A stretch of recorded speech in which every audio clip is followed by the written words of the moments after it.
So I've been busy talking to a lot of people today about whether the United States is in a recession or not. But does it really matter? Let's talk about it in today's video.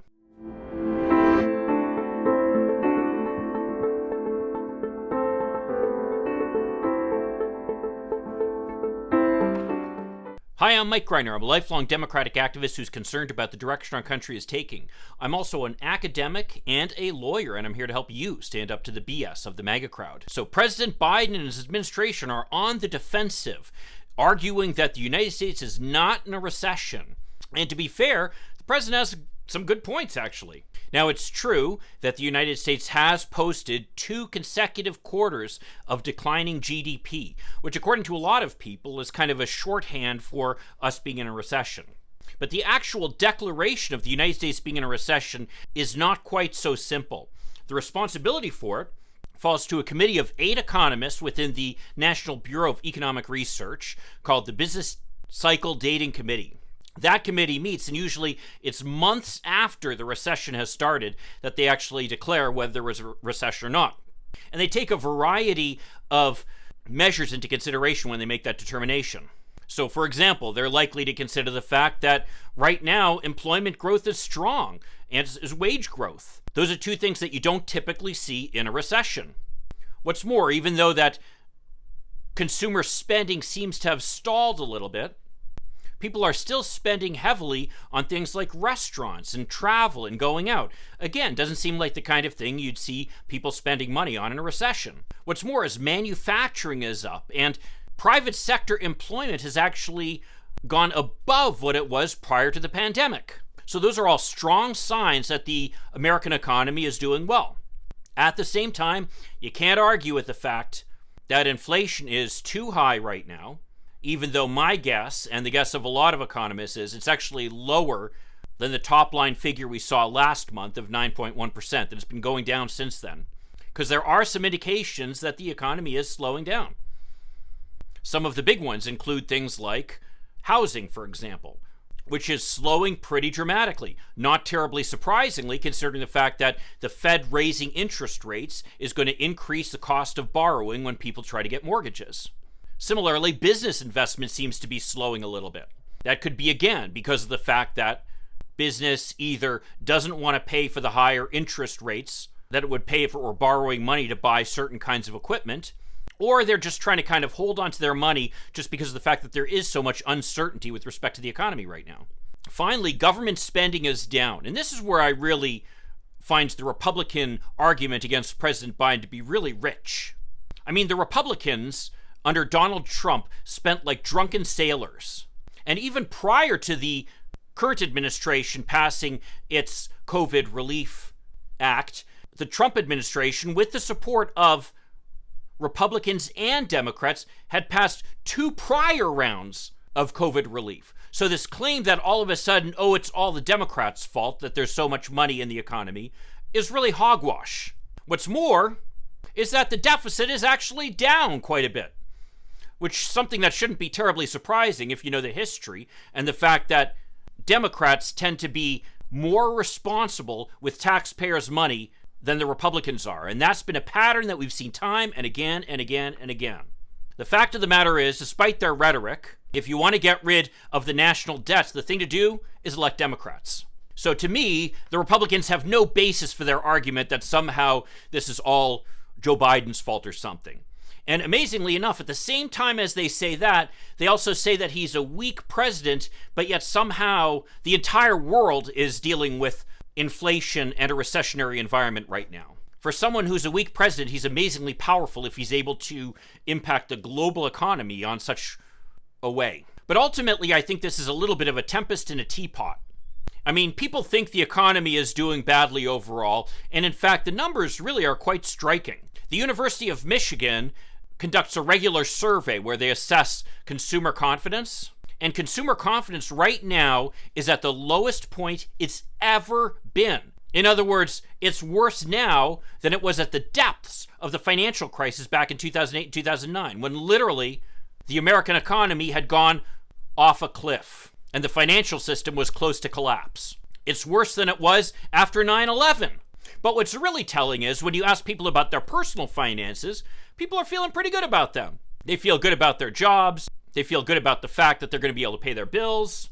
So there's really this dichotomy between people feeling pretty good about themselves versus feeling bad about the overall economy. And my guess is a lot of that is driven by politics and negative media coverage. But I'm not going to argue with the fact that there are certain challenges that our economy is facing right now. I mean, after all, we are recovering from the worst pandemic in the history of this country, one that resulted in a serious recession. So it shouldn't be surprising to anybody that we're dealing with some bumps in the road, especially given the fact that we're so in uncharted territory. I mean, here are a couple of things that are odd about the situation we're in. For example, there's this expectation that when unemployment is low, it will push wages up and that will increase inflation. And yet, prior to the pandemic, we had low unemployment, low inflation, and stagnant wages. It didn't seem to make sense. It didn't fit with any of the theoretical models that we economists have. What's more is it's hard to disagree with the decision this administration made in terms of passing the COVID Relief Act at the beginning of its term with zero Republican support. I mean, the aim of this administration was not to repeat a mistake. And what that mistake is not doing enough, as we did back after the 2008 recession. That recession took years to recover from. In fact, many people called it a jobless recovery.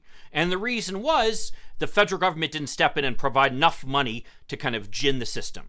Well, one thing that's true is we certainly provide enough money to gin the system this time, and that's why things came back so quickly. It's also the reason why we have the inflation now. So you've got to ask yourself, was this inflation we've got now worth it, considering the fact that we avoided a long period of high unemployment as a result of the COVID pandemic? And I would say the answer to that is easily yes. I mean, the research on this point is clear.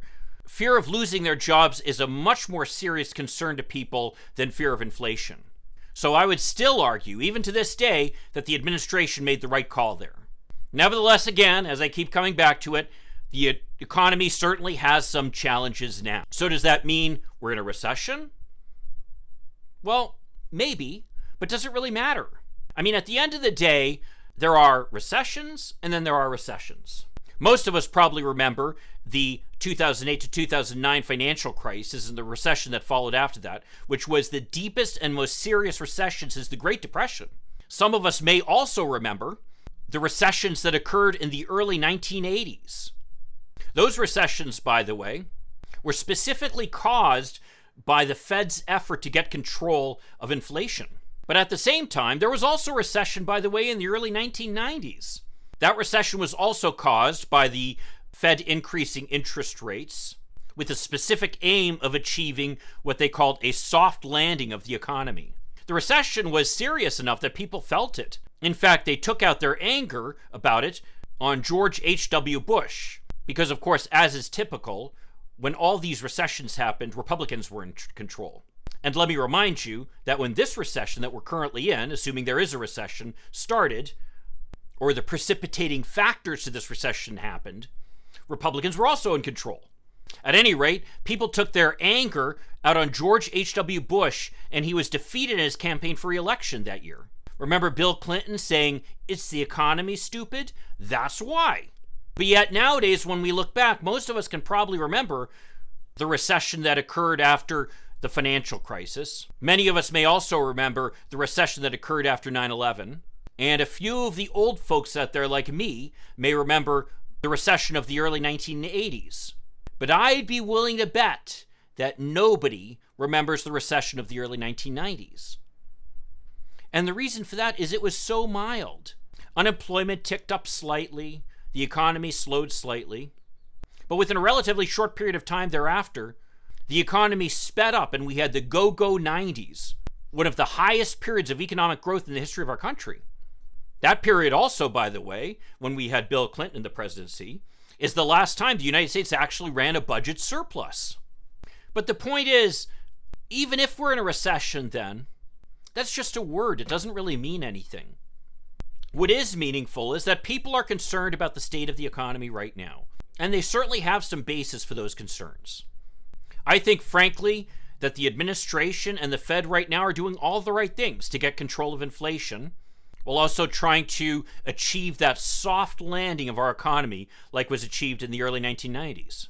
And frankly, if people are starting to see some progress on that prior to the next election, my guess is the Democrats are going to do better than expected.